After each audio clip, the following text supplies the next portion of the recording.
Le 7e sommet du G5 Sahel ouvert hier au Tchad a été refermé aujourd'hui, juste après les titres. Vous entendrez le ministre burkinabé des Affaires étrangères qui expose les grandes décisions prises par les chefs d'État du groupe. Le Burkina Faso vient de lancer son 2e plan d'action dans le cadre de son adhésion au partenariat pour un gouvernement ouvert depuis 2016 en France. Le nouveau plan présente 11 engagements à découvrir dans un instant. Et puis, un heureux gagnant du PMUB, Frédéric Zida, a gagné la somme de 175 millions de francs CFA en pariant le 24 janvier dernier. Son gain est le plus élevé par rapport à ceux des autres parieurs. Image remise de son chèque dans ce journal. Bonsoir à tous et bienvenue. Les pays membres du G5 Sahel et la France étaient réunis ces dernières 48 heures en N'Djamena, au Tchad, un an donc après le sommet de Pau en France. Cette 7e session ordinaire de la conférence des chefs d'État du G5 Sahel a été l'occasion de faire le bilan de la situation sécuritaire au Sahel, également de l'évolution du format de la force Barkhane. Le ministre burkinabé des Affaires étrangères Alpha Barry revient sur les grandes décisions prises par les chefs d'État à la clôture du sommet. D'abord, c'est le fait qu'il y a enfin le déploiement des troupes tchadiennes, 1200 hommes qui vont se déployer dans la zone des 3 frontières, la zone des 3 frontières qui nous concerne, qui concerne au plus haut point le Burkina Faso. Donc ça, c'est un résultat important à noter. Un autre résultat à noter, c'est le fait qu'au niveau régional, il y a des engagements qui ont été pris. D'abord, le Sénégal qui a annoncé une contribution exceptionnelle d'1 milliard de francs CFA. Je pense que jusque-là, c'est la plus grande contribution d'un pays africain, et c'est important. Il y a aussi l'Union africaine qui s'est engagée à pouvoir, sur son fonds pour la paix, donc dégager des montants pour soutenir la force conjointe du G5 Sahel et venir en appui à la coalition pour le Sahel. Donc ça aussi c'est important. Et puis la coalition elle-même, où il y a des forces qui doivent s'engager, au-delà des forces françaises, le nombre de pays qui s'engagent s'allonge, et ça c'est quelque chose d'assez intéressant donc pour le Sahel, et c'est quelque chose qui avait été demandé par les chefs d'État lors des précédentes visioconférences avec l'Union européenne. Et puis, vous l'avez appris aussi, le désengagement d'une partie des troupes françaises qui avait été annoncé par les autorités françaises, ce désengagement-là va être différé le temps que les Africains puissent mieux s'organiser à faire face donc à ces manques de troupes. Je vous en parlais un titre. En 2016, le Burkina a adhéré au partenariat pour un gouvernement ouvert PGO à Paris en France. Pour matérialiser cet engagement, un plan d'action national 2017-2019 contenant une quinzaine d'engagements avait été mis en œuvre, arrivé à terme donc à présent. Ce premier plan est suivi d'un second qui a été lancé aujourd'hui. Ce dernier document contient 11 engagements dont vous pouvez prendre connaissance dans ce reportage signé Sanata Serré. Ce second plan d'action 2019 à 2021 comporte 11 engagements répartis en 5 thématiques. Il s'agit de la participation citoyenne, la transparence, l'efficacité de l'administration publique, l'équité de la justice sociale et l'accès à l'information. Cette rencontre se veut donc un cadre d'information sur les enjeux des engagements de ce plan d'action en vue de susciter plus d'adhésion et une mobilisation des ressources. Engagement numéro 1. Poursuivre l'opérationnalisation du décret 2016-1052 portant modalité de participation des populations à la mise en œuvre de la police de proximité. Engagement deuxième, mener des actions de communication et de sensibilisation sur l'incivisme fiscal dans 45 communes pilotes de notre pays. Engagement troisième, renforcer la transparence dans le secteur minier. Selon le secrétariat permanent de la modernisation, de l'administration et de la bonne gouvernance, structure porteuse de ces engagements, les résultats du premier plan 2017-2019 ont été satisfaisants.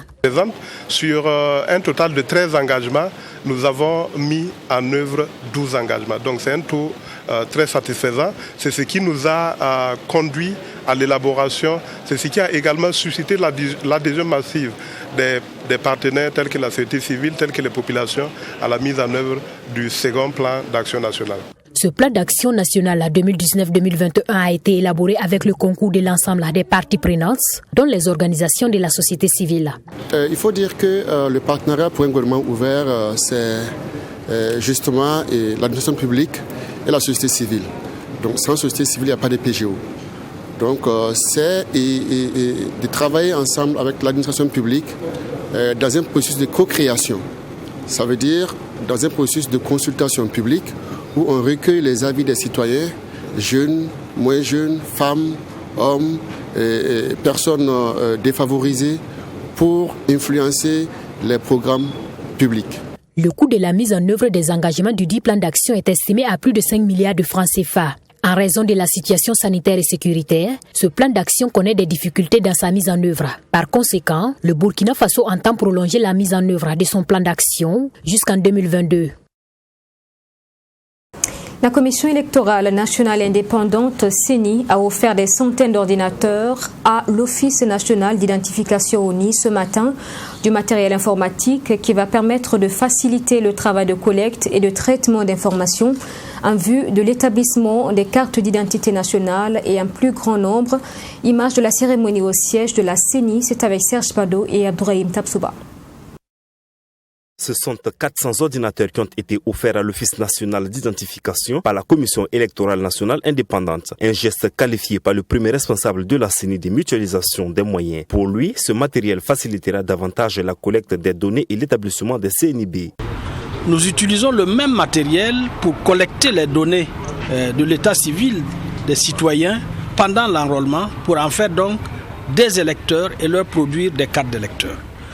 Nous venons de finir et nous avons acquis une série d'ordinateurs depuis 2012 et donc nous pensons qu'aujourd'hui nous pouvons en donner une partie à l'ONI pour lui permettre donc de faire son travail. Pour le directeur général de l'Office national d'identification, ces ordinateurs viennent à une période de forte demande d'établissement des cartes nationales d'identité. Ainsi, il laisse entendre que ce matériel sera utilisé à bon escient et distribué aux différents centres de collecte des données implantés dans les différentes régions du Burkina. Ces 400 ordinateurs nous permettront de booster davantage le système de collecte et de distribution des cartes nationales d'identité parce que vous savez que après la prise des photos et des empreintes, il y a un travail sur ordinateur qui est fait et ces ordinateurs sont vraiment adaptés aux besoins de l'Office national d'identification.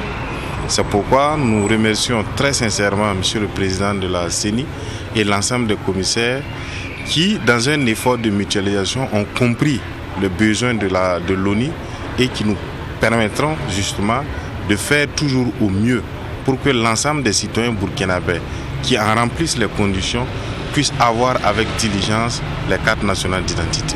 Ces ordinateurs portables sont de bonne qualité, rassure Newton Ahmed Bari. Selon lui, la collecte des données est d'ailleurs indispensable au processus électoral. Le Fonds permanent pour le développement des collectivités territoriales FPDCT a initié 3 sessions de formation. Ces ateliers visent à renforcer les capacités des administrateurs, secrétaires et chauffeurs de l'institution en question. Débutées hier, les activités se déroulent sur 5 jours à Koudougou. Reportage de l'ouverture de la rencontre avec Mamet Réana Kamabou. Cet atelier a pour objectif de renforcer les capacités des administrateurs du Fonds pour le développement des collectivités territoriales dans le domaine de l'audit. Cette session de formation consiste également à outiller ses participants afin que ce dernier joue pleinement leur partition pour l'atteinte de leurs objectifs. Le contenu de la formation va consister d'abord à leur donner les concepts nécessaires sur le contrôle interne, également sur l'audit interne qui s'assure que le contrôle interne marche bien. Donc les différents outils de l'audit interne pour leur permettre en tout cas de renforcer leurs capacités dans le domaine de l'audit interne. Pour améliorer les capacités de ce secrétaire comptable, le FPDCT a aussi initié un atelier de formation. Une session qui leur permettra à avoir des connaissances sur le management du secrétariat. Chacun des secrétaires va revoir sa position dans sa relation avec son patron, dans son management de son secrétariat. C'est vraiment un point essentiel. Le management concerne toutes les activités du secrétariat, l'organisation et de l'information, dont on parlera certainement, de la documentation, de comment classer les documents pour les retrouver facilement. Les chauffeurs de cette institution prennent également part à cet atelier dans l'optique de renforcer leurs capacités en technique de conduite défensive. Et ces 3 sessions de formation sont initiées par le Fonds permanent pour le développement de collectivités territoriales. Nous allons continuer dans cette dynamique pour que, quels que soient les résultats que nous allons exiger à n'importe quelle composante des ressources humaines du FPDCT, nous soyons sûrs que ces résultats seront atteints. Pourquoi ? Parce que ce sera des ressources humaines bien formées, bien outillées. Prennent part à ces ateliers de renforcement des capacités des administrateurs, secrétaires et chauffeurs du Fonds permanent pour le développement des collectivités territoriales des différentes régions du Burkina Faso. Ils ont 5 jours pour être outillés. Grogne sociale, la section lycée technique national Sangoulé-Lamizana de la Fédération estudiantine et scolaire pour l'intégrité au Burkina Faso, FECIBF, est un mouvement d'humeur illimité depuis ce matin. Elle exige la prise en compte de sa plateforme revendicative qui vise, selon elle, l'amélioration des conditions d'études des élèves en général. Ce matin, premier jour de grève donc, les membres ont bloqué l'accès à l'établissement plutôt. L'administration, de son côté, juge cet acte incivique et compte prendre ses responsabilités. Abdoramigné. En cette matinée du 16 février, difficile de se frayer un chemin sur la voie passant devant l'entrée est de l'université Joseph Kizerbo et le lycée technique national Sangoulé-Lamizana. C'est un mouvement d'humeur lancé par la Fédération estudiantine et scolaire pour l'intégrité au Burkina Faso, FECIBF. La fédération exige la prise en compte de sa plateforme revendicative et les membres dénoncent l'exclusion des salles de classe.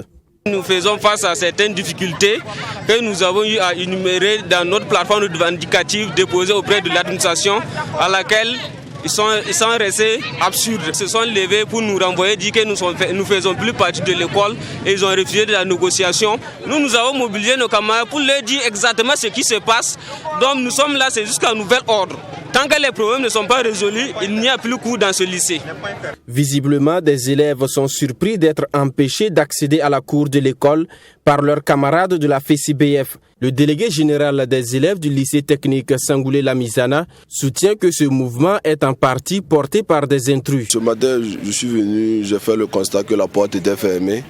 Et je me suis rendu pour savoir ce qui se passait. J'ai vu que c'était une structure du nom de FECIBF qui est en train de manifester leur mouvement d'humeur. Mais ce que moi j'ai pas compris pourquoi devant la porte, je vois des étudiants, des inconnus qui viennent fermer la porte. Parce que ça, je vois que c'est un groupe de 10 personnes qui font ça. Sur combien d'élèves au lycée ici? Si vous voyez que ce matin les élèves n'ont pas riposté, c'est une manière de bienveillance parce qu'ils ne veulent pas des affrontements. Mais si ça persiste, je pense que chacun de nous va prendre ses mesures. Cette position du délégué général est soutenue par l'administration. Le proviseur du lycée explique que la plateforme revendicative déposée par ce groupe d'élèves ne respecte pas les formalités prescrites. Cette plateforme, même si nous devrions répondre, nous n'allions pas répondre. Vous pouvez voir même ici, c'est marqué, signé en bas, le secrétaire général, une signature sans nom, avec le cachet de la FECIBF, du secrétaire général de la FECIBF, UFR SVT. Et suite au rejet de cette plateforme, Ces élèves ont été auteurs d'actes de vandalisme au sein du lycée. C'est pourquoi la FESIBF a été interdite d'action et les membres suspendus pour 48 heures, explique le proviseur. Le vendredi, je vous ai dit, après les cours de la terminale de la première année génie civil 1, la salle a été vandalisée totalement. Nous avons les images et par rapport à ça, nous avons fait appel à la gendarmerie pour qu'un constat soit fait. Dans la nuit du vendredi, ce constat a été fait. On a donné instruction au CPE en réunion qu'il convoque les membres de ce bureau-là et qu'une mise à pied, une exclusion de 48 heures leur soit donnée, qu'ils amènent leurs parents le lundi, hier, afin qu'avec les parents nous puissions échanger face à la tournure que les événements sont en train de prendre. Au lieu donc de faire venir leurs parents, ces élèves annoncent un arrêt des activités académiques, déplore le proviseur. Notons que la plateforme revendicative de la FESIBF comporte des points tels que la suspension des frais APE, le remboursement des frais de stage et la dotation en quart pour les sorties terrain. 4e édition du pacte de Milan sur la politique alimentaire urbaine. Le maire de la commune de Ouagadougou, Armand-Pierre Bewende, a visité hier 15 février la ceinture verte et le champ de fraises de la commune de Ouagadougou. Il était accompagné d'une délégation des pays qui prennent part à la présente édition. La visite avait pour objectif de montrer les bonnes pratiques en matière de maraîchiculture à Ouagadougou. Ami Valion, avec la voix de Mamidrena Kamabou. Cette visite a débuté à la ceinture verte de Kambwessé. Ici, la délégation a constaté de visu le travail des hommes et femmes maraîchers. À ce niveau, le maire central Armand-Pierre Bewende est également revenu sur le bien fondé et l'idée qui a soutenu la création de cet espace écologique. Donc nous avons choisi cet après-midi de venir montrer l'expérience de Ouagadougou sur ce qu'il est communément d'appeler la bande verte de Ouagadougou. Vous savez que cette bande qui ceinture la ville de Ouagadougou était classée comme étant une réserve et devant faire front à l'avancée du désert. Mais malheureusement, cette bande qui avait été laissée à elle-même a été colonisée par des installations anarchiques. Et à Ouagadougou, nous avons adopté une politique de réappropriation de cet espace avec la responsabilité sociale de plusieurs entreprises qui nous ont accompagnés et qui ont accepté de faire des forages, faire des plantations d'arbres sous lesquelles nous avons installé des femmes qui font de la maraîchiculture. Pour le maire de Bamako, cette visite a permis à la délégation de mieux connaître les techniques de la maraîchiculture. Il a profité de la même occasion pour féliciter et encourager ceux qui travaillent et entretiennent la ceinture verte. J'avoue, les braves dames que nous voyons ici en train d'arroser les pépinières et les représentants que nous avons vus, qui nous ont souhaité la bienvenue, sont à encourager. Donc si aujourd'hui, en plein Ouaga, nous avons 1075 hectares qui nous sommes en train de voir reverdir, très sincèrement, nous, en tant qu'élus, nous sommes très fiers réellement du conseil municipal avec Armand et nous souhaitons que les jeunes, les femmes, l'ensemble des bras validés, surtout des entreprises, puissent comprendre que c'est l'accompagnement de tous qui peut être à la base, effectivement, d'une telle réussite. Rappelons que cette visite s'inscrit dans le cadre de la 4e édition du Forum régional sur le pacte de Milan sur la politique alimentaire urbaine qui se tient du 15 au 18 février à Ouagadougou. Il réunira les participants venus des pays de la sous-région. Je vous parlais de cette grosse somme en titre, 175 millions de francs CFA. C'est la plus grosse cagnotte du 4+1 de 24 janvier dernier. Elle appartient à Frédéric Zida qui a misé ce jour 1 800 000 francs CFA. Il a reçu son chèque ce matin des mains des responsables de la loterie nationale du Burkina Lonabé. Compte rendu Myriam Sessouma et Fatima Tanikima. 1 800 000 francs CFA, c'est la somme qu'a misé Frédéric Zida le 24 janvier 2021 au 4+1 du Pari Mutuel Urbain Burkinabé PMUB. Un placement qui s'est avéré très porteur pour M. Zida. Ce 16 février, il est millionnaire de 175 561 500 francs CFA. Une somme qui le place premier sur le podium des gros lots 2020-2021 de la LONABé. Le parieur, notre gagnant du jour, a choisi une formule qui lui donne beaucoup de chance. C'est la formule du jeu dans le champ. Il fixe les chevaux dont il est sûr. Il a choisi également le champ réduit, de sorte qu'il a appelé 8 chevaux et il a heureusement l'ensemble des chevaux dans sa combinaison. Le gagnant de cette cagnotte s'est fait représenter. C'est donc son représentant désigné, Mamadou Wedgaogo, qui repart avec le chèque. Il n'a pas manqué de traduire la reconnaissance de Frédéric Zida au responsable de la loterie nationale. Par ma voix, le gagnant remercie la LONABé, ses premiers responsables et ses employés. Cet argent va lui permettre d'investir dans de nouveaux projets que je ne pourrais citer ici. Le gagnant du jour a remporté en ordre 164 928 500 francs CFA, 23 désordres de 383 000 francs CFA et 96 bonus de 19 000 francs CFA. Comme lui, ils sont plus de 3 000 parieurs qui ont gagné des lots de la LONABé en 2020. Le directeur général de la structure, comme à l'accoutumée, a souhaité que le gagnant du jour fasse un bon investissement de cet argent.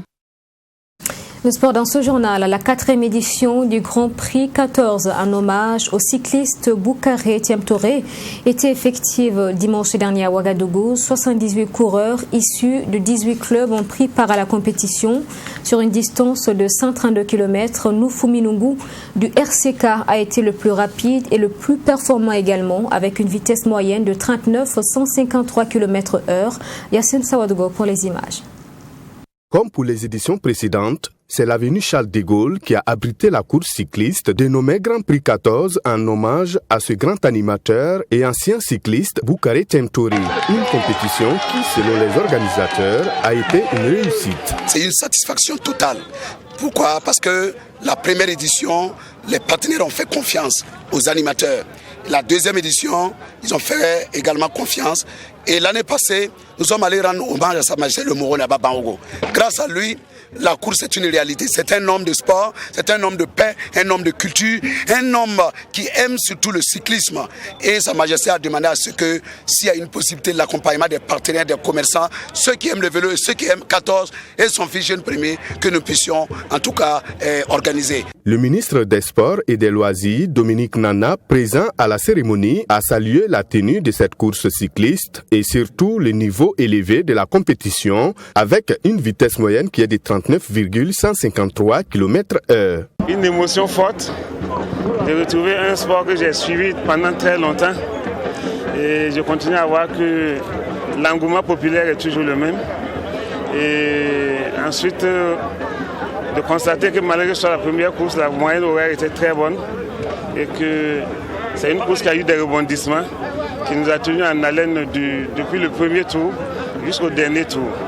Donc c'est vraiment une grande satisfaction que j'ai assisté à cette course cycliste du promoteur 14 qui, pour la petite histoire, il y avait 15 et 14. Et 15 c'était un de vos confrères, Roger Zami. Voilà, donc c'est avec un grand plaisir que j'assiste à cette compétition. Pour le président de la Fédération burkinabé de cyclisme, cette compétition première de l'année 2021 a tenu toutes ses promesses. Par rapport aux résultats, honnêtement, on est très content. Si vous voyez, par tous ces mois, c'est notre première course de cette année 2021. Donc, vu la moyenne, 39 et quelques, honnêtement, on rend grâce à Dieu et on est satisfait et on pense que c'est le début. Et le début, je me rappelle l'année passée, au début, on était à 37 et quelques.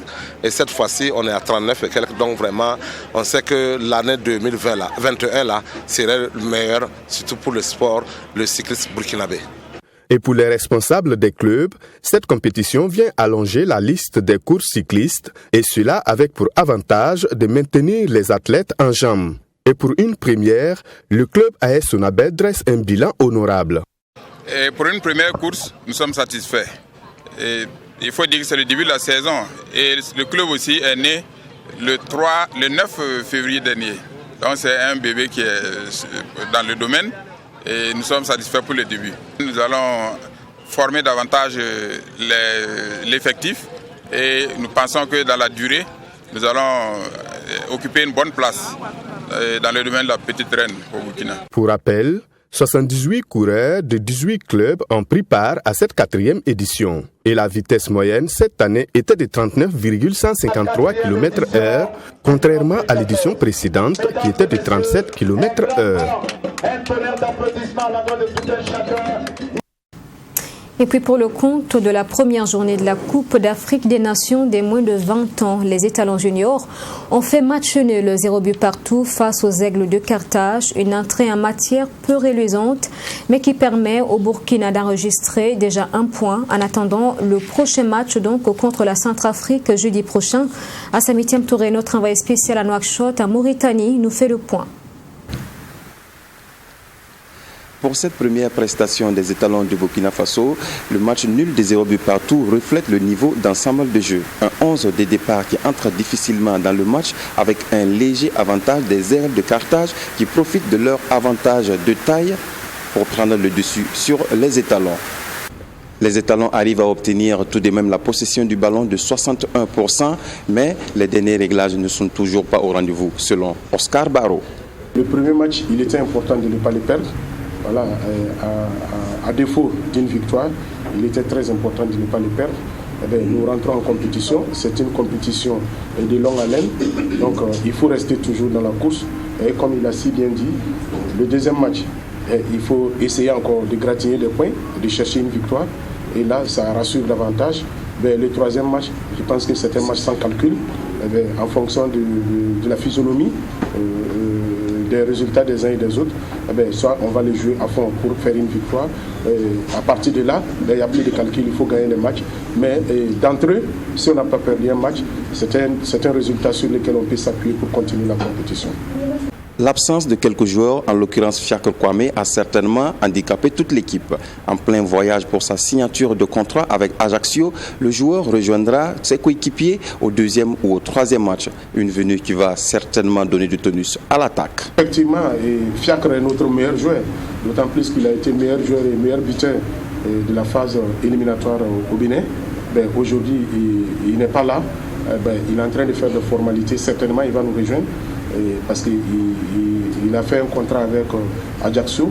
Je pense qu'il doit finaliser son contrat avant d'arriver. Aujourd'hui, nous pensons que si on avait Fiacre devant, cela nous faciliterait plus le jeu, parce que nous savons les qualités de Fiacre. Je pense que mon collègue a demandé où est Fiacre tout de suite. Je pense que c'est une pièce maîtresse de l'équipe. Mais une équipe, c'est ça aussi. Quand l'un n'est pas là, les autres doivent être en mesure de le remplacer valablement. Avec ce point de nul, le prochain match sera très décisif pour les étalons. Face à la République centrafricaine, Ibrahim Bansé et ses coéquipiers doivent impérativement avoir le gain du match pour se qualifier pour les quarts de finale. Il y avait vraiment de la place sur leur côté parce que l'équipe adverse avait vraiment un bon gabarit dans les jeux aériens. Donc il fallait vraiment procéder sur le couloir. Mais comme j'ai dit, on a manqué d'efficacité à la finition des occasions. Bon, on est déjà focus. Je pense qu'après ce résultat, on est déjà engagé et je pense que chacun de nous est vraiment conscient qu'on doit vraiment aller chercher les 3 points au deuxième match. Dans ce groupe B, la République centrafricaine et la Namibie se sont quittés également dos à dos après un score d'un but partout. Les 4 équipes totalisent donc 1 point et devront s'imposer à la prochaine rencontre pour se départager. Voilà toute l'aventure des étalons juniors en Mauritanie dans nos prochaines éditions donc de Journal de 20h également dans Sport 3 tout de suite vendredi prochain. Merci d'avoir suivi ce journal. Je vous souhaite une excellente suite en notre compagnie. Bonsoir et à demain.